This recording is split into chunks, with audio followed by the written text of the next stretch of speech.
നമസ്കാരം. News cafe ലൈവിലേക്ക് മാന്യ പ്രേക്ഷകർക്ക് സ്നേഹ സ്വാഗതം.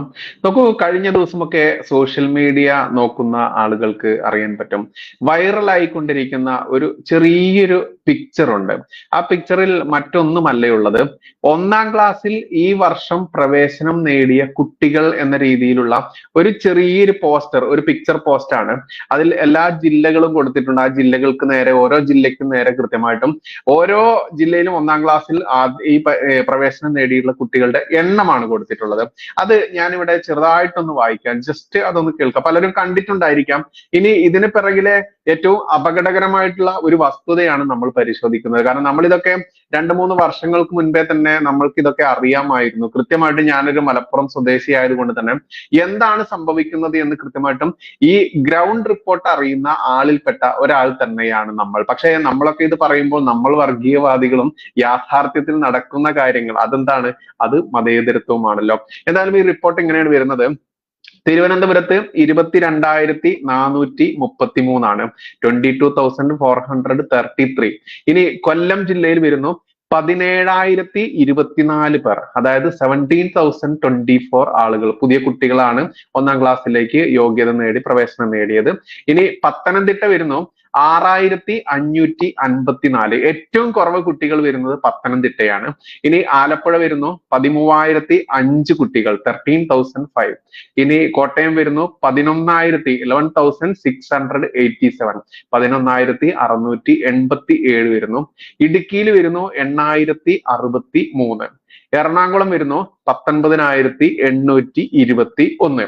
തൃശ്ശൂർ വരുന്നു 26,186, 26,186 വരുന്നു. ഇനി പാലക്കാട് വരുന്നത് 27,514. ഇനി ഏറ്റവും പ്രധാനപ്പെട്ട ഞമ്മന്റെ ജില്ലയിൽ വരുന്നത് എത്രയെന്ന് അറിയാമോ? മലപ്പുറം ജില്ലയിൽ വരുന്നു 68,517. നോക്കൂ, വളരെ ഭീകരമായിട്ടുള്ള ഒരു അവസ്ഥയാണ്. അതായത് മറ്റുള്ള ജില്ലയിലൊക്കെ ഏറ്റവും കൂടുതൽ വന്നിട്ടുള്ളത്, ഇതിനിടയ്ക്ക് വന്നിട്ടുള്ളത് തൃശ്ശൂർ വരുന്നുണ്ട് 26,000, പാലക്കാട് 27 ഒക്കെ വരുന്നുള്ളൂ. അതായത് ഏറ്റവും കൂടുതൽ വരുന്നത് മലപ്പുറം ജില്ലയാണ്, 68,517. അതായത് പാലക്കാട് ജില്ലയും ഈ ഏറ്റവും കൂടുതലുള്ള പാലക്കാടും സെക്കൻഡ് ആയിട്ടോ. ഈ മലപ്പുറം ജില്ലയേക്കാൾ അടുത്തിരിക്കുന്നത് 27,000-മാണ്, 26,000-മാണ്. അത് തൃശ്ശൂർ 26-ഉം പാലക്കാട് 27-മാണ്. പക്ഷെ ഇതിന്റെയൊക്കെ ഇരട്ടിയിലും മുകളിലാണ് മലപ്പുറത്ത് 68,517, 517 പേര്, 68,517. ഇനി കോഴിക്കോട് വരുന്നു 31,248, 31,248. ഇനി അടുത്തത് വരുന്നു വയനാട് വരുന്നു 9,000 ആണ്, 519, 9,519. കണ്ണൂര് വരുന്നു 24,713 വരുന്നു. കാസർഗോഡ് 16,866, അതായത് 16,000 ആണ് കാസർഗോഡ് വരുന്നത്. നോക്കൂ, ഇതാണ് നമ്മൾ പറയുന്നത്. ഇവര് ഏറ്റവും കൂടുതൽ, ഇപ്പൊ ഞാൻ മലപ്പുറം ജില്ലയിൽ ജീവിക്കുന്ന ആള് ആയതുകൊണ്ട് തന്നെ ഇപ്പൊ എന്റെ അടുത്ത് തന്നെ കഴിഞ്ഞ മാസം വന്ന ഒരു കേസ് ഉണ്ടായിരുന്നു. അതായത് കണ്ണൂർ ജില്ലയിൽ നിന്നും മലപ്പുറം ജില്ലയിൽ വീട് വെക്കാൻ വേണ്ടി 10 സെന്റ് സ്ഥലമെടുത്ത കുട്ടികളുടെ അച്ഛനില്ലാത്ത ഒരു ഭാര്യ, അമ്മ, അതായത് ഒരു പെൺകുട്ടിയും ഒരു ആൺകുട്ടിയുള്ള ഒരമ്മ, അവരുടെ ഹസ്ബൻഡ് മരണപ്പെടുകയോ എന്തോ ആണ്, അത് ഞാൻ അന്വേഷിച്ചിട്ടില്ല, അത് അവരുടെ സ്വകാര്യതയാണ്. അപ്പോ ഈ അമ്മ എന്നെ, നമ്മുടെ ചാനൽ നമ്പർ നമ്മൾ കൊടുക്കാറുണ്ട്, മിക്ക വീഡിയോയിലും കൊടുക്കാറുണ്ട്. ഇത് ലൈവ് വീഡിയോ ആയതുകൊണ്ടാണ് ഇതിന്റെ അടിയിൽ കൊടുക്കാത്തത്. ആ അമ്മ ഈ നമ്പറിൽ ബന്ധപ്പെട്ടിട്ട് എനിക്കൊരു കാര്യമുണ്ട് എന്ന് പറയുന്നത്. ഞാൻ പറയൂ സഹോദരി. അപ്പോൾ അവർ പറഞ്ഞൊരു കാര്യം എന്തെന്നറിയാമോ? മലപ്പുറം ജില്ലയിൽ മഞ്ചേരി എന്ന് പറയുന്ന സ്ഥലത്ത് ഈ പാവം പിടിച്ച സ്ത്രീ 10 സെന്റ് ഭൂമി വാങ്ങുന്നു. 10 സെന്റ് ഭൂമി വാങ്ങുന്നത് എവിടെയും ഇല്ലാത്തൊരു വില കൊടുത്തിട്ടാണ്, 30 ലക്ഷം രൂപ കൊടുത്തിട്ടാണ്. ഏകദേശം ഹൈവേയോട് ചേർന്നിട്ടാണ്. ഹൈവേയിൽ നിന്ന് 100 മീറ്ററോളം അല്ലെങ്കിൽ 150 മീറ്ററോളം വിട്ടുള്ള ഒരു പോക്കറ്റ് റോഡിലാണ്. അതും ഒരു സൈഡ് മാത്രം വണ്ടി പോകുന്ന ഒരു പോക്കറ്റ് റോഡിലാണ്. അവിടെ എന്റെ നോട്ടത്തിൽ അവിടെ റേറ്റ് വരുന്നത് ഏറി വന്ന സെന്റിന് 2 ലക്ഷം ഒക്കെ വരുള്ളൂ. കാരണം ഒരു വൺ വേ സൈഡ് മാത്രം റോഡ് പോകുന്നത് കൊണ്ടാണ്. അത്തരത്തിൽ 20 ലക്ഷത്തിന് കിട്ടേണ്ട ഭൂമി 30 ലക്ഷത്തിന് ഈ സ്ത്രീയെ കൊണ്ട് എടുപ്പിക്കുന്നു. ഇനി ഇത് ആരെ എടുപ്പിക്കുന്നു എന്നറിയാമോ? ഇവർ ഹോം നേഴ്സ് ആയിട്ട് വർക്ക് ചെയ്യാണ്. അതായത് ഈ വയസ്സായിട്ടുള്ള രോഗികളൊക്കെ ഉള്ള വീടുകൾ ഉണ്ടാവുമല്ലോ, അത്തരത്തിൽ ആ രോഗികളെ, സ്ത്രീകളായിട്ടുള്ള രോഗികളെ പരിചരിക്കാൻ വേണ്ടിയിട്ടാണ് ഈ അമ്മ, ഈ കുട്ടികളുടെ അമ്മ ജോലി ചെയ്യുന്നത്. അങ്ങനെ അവർ മലപ്പുറത്ത് ഒരു ഹെഡ് മാസ്റ്റർ ആണ്, ഏറ്റവും മുതിർന്ന രീതിയിൽ റിട്ടയർ ചെയ്തിട്ടുള്ള ഹെഡ് മാസ്റ്റർ, നല്ല പ്രായമുള്ള ഒരു ഹെഡ് മാസ്റ്റർ ആണ്. ഈ ഹെഡ് മാസ്റ്റർ ഞമ്മന്റെ മതക്കാരനാണ് കേട്ടോ. അങ്ങനെ ഞമ്മന്റെ മതക്കാരനായിട്ടുള്ള ഈ ഹെഡ് മാസ്റ്ററുടെ വീട്ടിൽ രോഗിയെ നോക്കാൻ വേണ്ടി ഈ സ്ത്രീ എത്തുന്നു. അതോടുകൂടി ആ സ്ത്രീയുടെ അവസ്ഥ മനസ്സിലാക്കിക്കൊണ്ട്, അതായത് ഒരു പെൺകുട്ടിയും ആൺകുട്ടിയും ഉള്ളൂ, ഇവരുടെ കയ്യിൽ അത്യാവശ്യം സേവിങ്സ്, അവരുടെ എന്തോ ഒരു കുടുംബ വസ്തു വിറ്റ കുറച്ച് പൈസ അവർ ബാങ്കിലൊക്കെ ഇട്ടിട്ടുണ്ട്. അവർക്ക് സാധാരണ അത്ര കണ്ട് വിവരം അങ്ങനെ കൂടുതലില്ലാത്ത ആളുകൾ ചെയ്യുന്നതാണ്, വലിയ ലക്ഷങ്ങളൊക്കെ, ഇപ്പൊ 30 ലക്ഷം രൂപ അവരുടെ കയ്യിലുണ്ടായിരുന്നു, അവരെന്ത് ചെയ്തു, അത് ബാങ്കിൽ ഇട്ടിട്ട് അതിന്റെ ഇൻട്രസ്റ്റ് ഒക്കെ വാങ്ങി കുട്ടികളെ പഠിപ്പിക്കുക, ആ കാര്യമൊക്കെ ചെയ്തിരുന്നത്. ഇതൊക്കെ മനസ്സിലാക്കിയ ഈ ഹെഡ് മാസ്റ്റർ എന്ത് ചെയ്തെന്ന് അറിയാമോ? ഈ പാവം പിടിച്ച സ്ത്രീയെ പല കാര്യങ്ങൾ പറഞ്ഞുകൊണ്ട് ഈ 30 ലക്ഷത്തിന് ഈ 10 സെന്റ് ഭൂമി എടുപ്പിച്ചു. അത്തരത്തിൽ ഭൂമി എടുപ്പിച്ച് അവർക്കൊരു വീടൊക്കെ വെക്കാനുള്ള ആ സുന്ദര മോഹന സ്വപ്നങ്ങളൊക്കെ കണ്ട ആ അമ്മ ആ സ്ഥലം എടുക്കുകയും ചെയ്തു. പിന്നെയാണ് രസം എന്തെന്നറിയാമോ?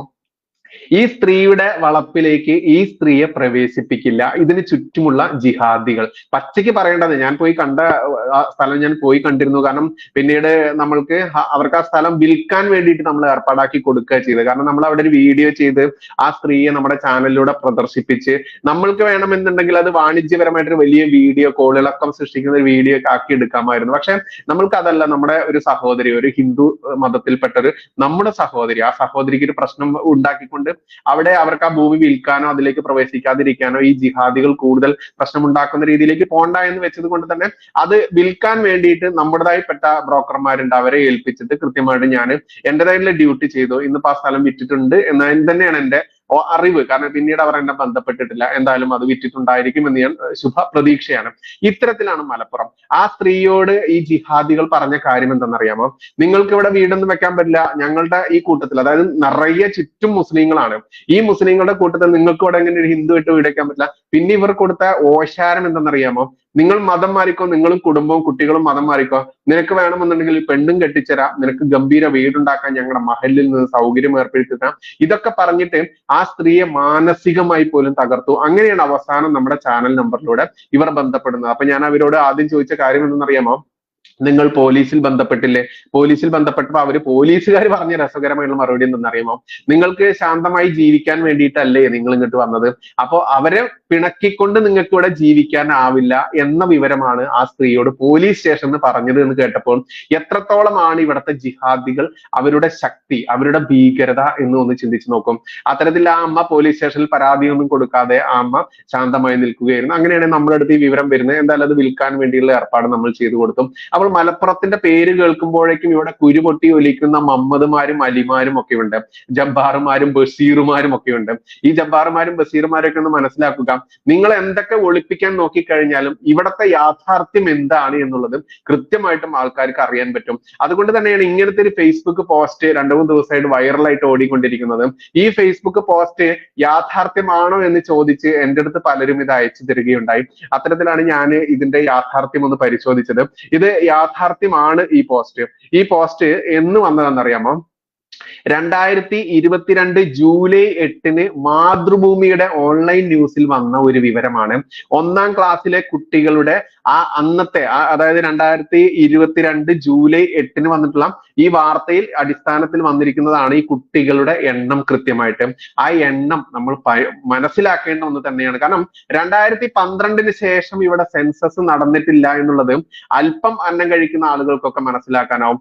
എന്തുകൊണ്ടാണ് കേരളത്തിൽ ഇത്ര കണ്ട് ഇസ്ലാമിക പ്രീണനം ഇടതും വലതും മാറി മാറി നൽകുന്നത് എന്ന് ചിന്തിക്കുന്നിടത്ത് കൃത്യമായിട്ടും അന്നം കഴിക്കുന്നവർക്ക് ബുദ്ധിയുള്ളവർക്ക് മനസ്സിലാക്കാൻ പറ്റും.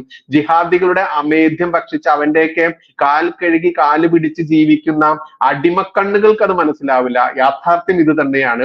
അവർ എത്രയോ എല്ലായിടത്തും സംഘടിത വോട്ട് ബാങ്കായി മാറിയിരിക്കുന്നു. അവരുടെ ജനസംഖ്യ വർദ്ധിച്ചുകൊണ്ടേയിരിക്കുന്നു, അതും ക്രമാതീതമായി വർദ്ധിച്ചിരിക്കുന്നു.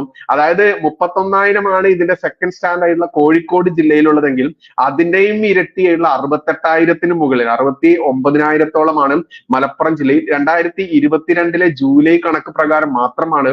2023 അതിന് കഴിഞ്ഞു, 24 പുതിയ അഡ്മിഷൻ വരാൻ പോകുന്നു. ആ കണക്കൊക്കെ പുറത്തു വരാനിരിക്കുകയാണ്. ഇനി ഒരു പക്ഷേ ഇതുപോലെ ജില്ല തിരിച്ചിട്ടുള്ള കണക്കുകൾ ഒരുപക്ഷെ ഈ കേരള സർക്കാർ മാധ്യമങ്ങൾക്ക് നൽകിയില്ല എന്ന് വരാം. കാരണം എന്താ, ഈ 22 റിപ്പോർട്ട് പ്രകാരം തന്നെ ഇനി വരാനിരിക്കുന്ന റിപ്പോർട്ടുകൾ എന്തായിരിക്കും എന്ന് ചിന്തിക്കുന്നവർക്ക് അറിയാൻ പറ്റും. അതുകൊണ്ട് 23, 24, 24 വരാനിരിക്കുന്ന ഈ റിപ്പോർട്ടൊന്നും നമ്മൾക്ക് അറിഞ്ഞുകൊള്ളണം എന്നില്ല.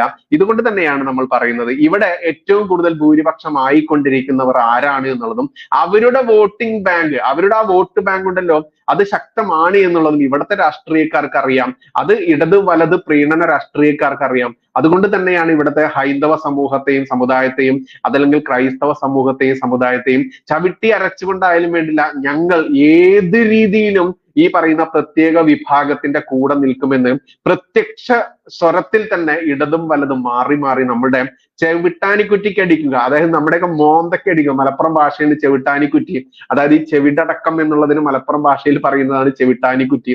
ഈ ചെവിട്ടാനിക്കുറ്റിക്ക് അടിച്ചുകൊണ്ട് ഇവന്മാർ പ്രകടിപ്പിക്കുന്നത് എന്നറിയുക. അതുകൊണ്ട് തന്നെ ഇനി ഈ വാർത്ത യാഥാർത്ഥ്യമാണോ എന്ന് ചിന്തിക്കുന്ന മതേതരം വെട്ടിപ്പുഴുങ്ങി തന്നിട്ടുള്ള ഹിന്ദുക്കളും ക്രൈസ്തവരുമുണ്ട്.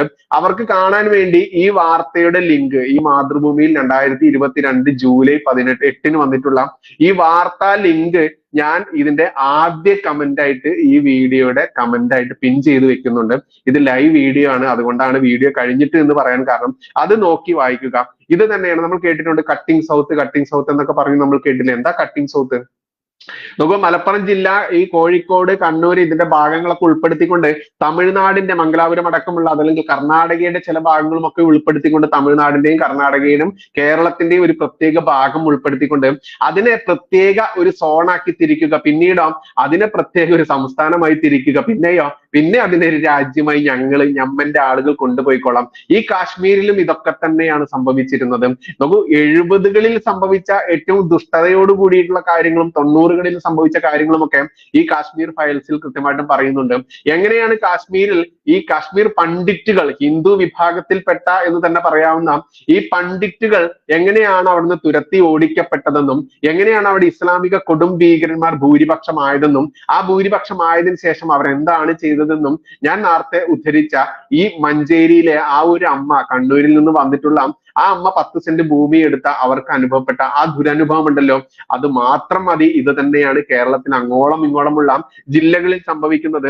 അതിൽ ഏറ്റവും ഭീഷണി എന്ന് പറയുന്ന രീതിയിൽ തന്നെ നമ്മൾ കാണേണ്ടത് മലപ്പുറം ജില്ലയിലെ 69,000-ഓളം വരുന്ന 1-ാം ക്ലാസ്സിലേക്കുള്ള കുട്ടികളുടെ ആ പ്രവേശന കണക്കാണ്.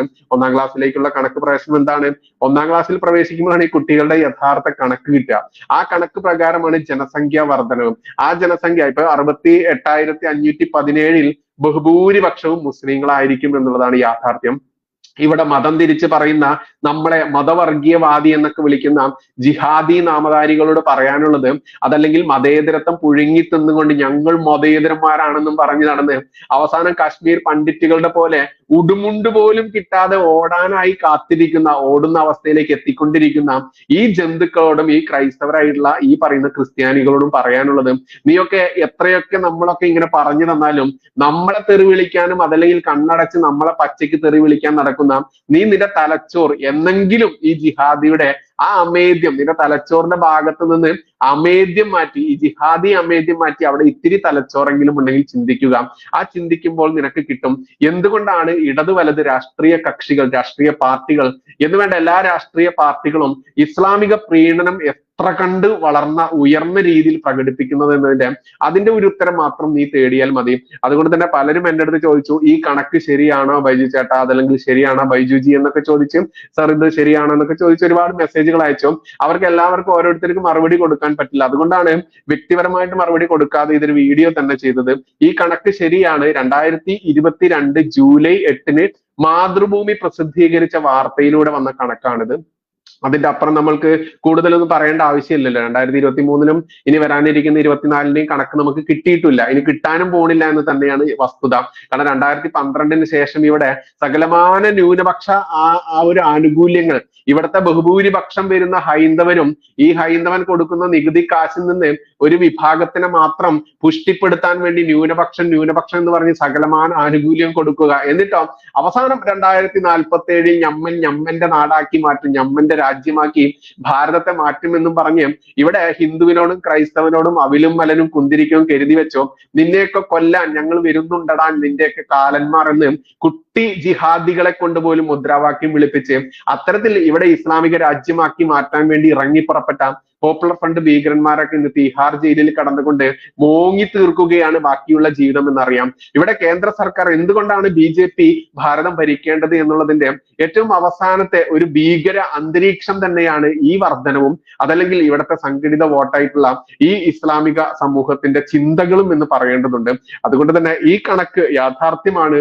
ഈ കണക്ക് തന്നെയാണ് ഇനി വരാനിരിക്കുന്ന തലമുറ, എത്രത്തോളമാണ് ഇവിടുത്തെ പുതുതലമുറ ഹിന്ദുവും ക്രിസ്ത്യാനിയും ഉള്ളത് എന്ന് ചിന്തിക്കണമെന്നുണ്ടെങ്കിൽ നിങ്ങളുടെ ചുറ്റുവട്ടത്തുമുള്ള ഒരു ഹിന്ദു ഫാമിലി എടുക്കുക, അല്ലെങ്കിൽ 2-3 ഹിന്ദു ഫാമിലി എടുക്കുക, 2-3 ക്രിസ്ത്യൻ ഫാമിലി എടുക്കുക, 2-3 മുസ്ലിം ഫാമിലി എടുക്കുക. അപ്പോൾ കൃത്യമായിട്ട് നിങ്ങൾക്ക് മനസ്സിലാക്കാനാവും ഈ പറഞ്ഞ ജനസംഖ്യാ വർധനവ് അധികാരികൾക്ക് കൃത്യമായിട്ടും അറിയാം, ഇവിടുത്തെ ഭരിക്കുന്ന പാർട്ടികൾക്ക് അറിയാം, ഇവിടുത്തെ പ്രതിപക്ഷ പാർട്ടികൾക്ക് അറിയാം. അറിയാത്തത് ആരാണ്?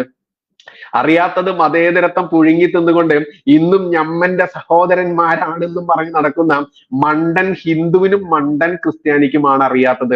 മണ്ടൻ കമ്മ്യൂണിസ്റ്റുകാരൻ, ഹിന്ദു കമ്മ്യൂണിസ്റ്റുകാരനും ക്രൈസ്തവ കമ്മ്യൂണിസ്റ്റുകാരനുമാണ് അറിയാത്തത്. മണ്ടൻ ഈ പറയുന്ന ഹിന്ദു കോൺഗ്രസ്സുകാരനും ക്രിസ്ത്യാനി കോൺഗ്രസ്സുകാരനുമാണ് അറിയാത്തത്. അതുകൊണ്ട് ഇവിടെ നമ്മുടെ രാജ്യം BJP-യുടെ അതല്ലെങ്കിൽ ദേശീയ പാർട്ടി രാജ്യത്തിന് വേണ്ടി നിലകൊള്ളുന്ന മോദി സർക്കാർ ആയിക്കോട്ടെ, ഇനി മോദിജി പോയതിനു ശേഷം മറ്റാര് വരുന്നോ അവരുടെ കയ്യിൽ ഭദ്രമാണ് എന്നുള്ളത് ഈ മണ്ടൻ മലയാളിക്ക് മനസ്സിലായിട്ടില്ലെങ്കിലും ഈ മലയാളി സ്റ്റേറ്റ് വിട്ടിട്ടുള്ള മറ്റെല്ലാ സ്റ്റേറ്റുകളിലുള്ള സ്വാഭിമാനി ഹൈന്ദവർക്കും ഈ ഭാരത സംസ്കാരത്തിൽ പിറവിയെടുത്തിട്ടുള്ള ഭാരതം എന്റെ പെറ്റമ്മയാണ്, എന്റെ പെറ്റ നാടാണ് എന്ന് പറയുന്ന ആ കൺസെപ്റ്റോടുകൂടി ജീവിക്കുന്ന എല്ലാ ക്രിസ്ത്യാനികൾക്കും മനസ്സിലായിട്ടുണ്ട്. അതുകൊണ്ട് തന്നെ നരേന്ദ്രമോദിജി അതല്ലെങ്കിൽ BJP എക്കാലവും ഈ ഭാരതം ഭരിക്കേണ്ട ആ ഒരു നിർബന്ധിത അവസ്ഥ എന്തുകൊണ്ട് എന്ന് ചിന്തിക്കേണ്ടതുണ്ട്.